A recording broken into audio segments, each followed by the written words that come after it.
when I was younger, it seemed like, well, maybe God called some people to the ministry and God called some people into politics, but they were really kind of separate roles and there wasn't much overlap between that. And I was looking for some way to kind of combine both. I was passionate about discipleship. I was passionate about politics. It was probably one of these like 2 a.m. kind of things where I was sitting there and I thought, it sounds like fun to teach political science classes at a Christian university. I bet that would be kind of a fun thing to do. And I went into the classroom and it was just magic. It was this great experience. And here we were talking about politics and we were talking about faith and we were talking about scripture and how all this comes together.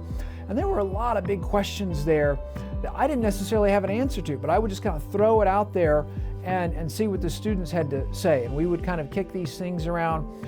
And one of the fun things that I like to do in the classroom is I like to kind of throw out really controversial statements and see how everybody responds to it. And so a fun one I like to start off the semester with is I'll say, well, we've got these scriptures in Romans that talk about how it's a sin to rebel. So does that mean Thomas Jefferson and George Washington and all those guys were a bunch of sinners? And you see everybody kind of blink for a minute, kind of soaks in, and then we start having a conversation. Well, let's talk about this. Let's talk about what do we do with these kinds of verses.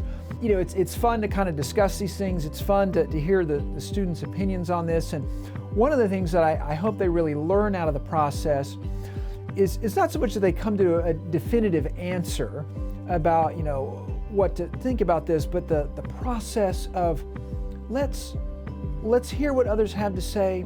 Let's respect each other's opinions. Let's have a civil conversation and agree to disagree. And I think that's something that's just sorely missing in the political culture today. We're all hesitant to talk about politics. We're hesitant to talk about faith sometimes, and especially how those two come together. And so when you go into a church, nobody wants to talk about it. It's like this radioactive subject that you never want to get into.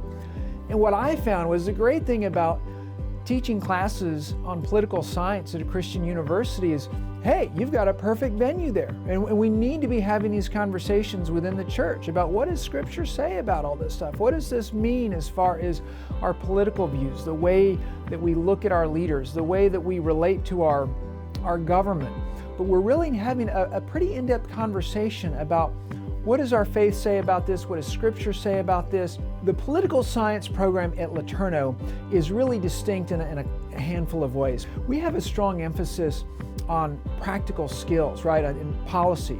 So when you come in, you're not just going to study political science as an abstract academic concept. Sometimes I like to say, at a lot of political science programs, the only thing it really prepares you for is to just do graduate work in political science. And that's not what we're about. I mean, certainly the things that we teach you will prepare you for graduate school if that's what you want to do. But we want to make you ready to really have a real significant substantive job from day one after you graduate, that you can understand the way that policy works, the way to plug in as an analyst, to implement, to execute policy. Really helps prepare you for the real world. Once you graduate and you're out there in the job force and you can go to an employer or prospective grad school and say, hey, I haven't just studied this in the classroom, I've actually done this. I've gone out and I've gotten my hands dirty, and let me tell you about that and show you what I did.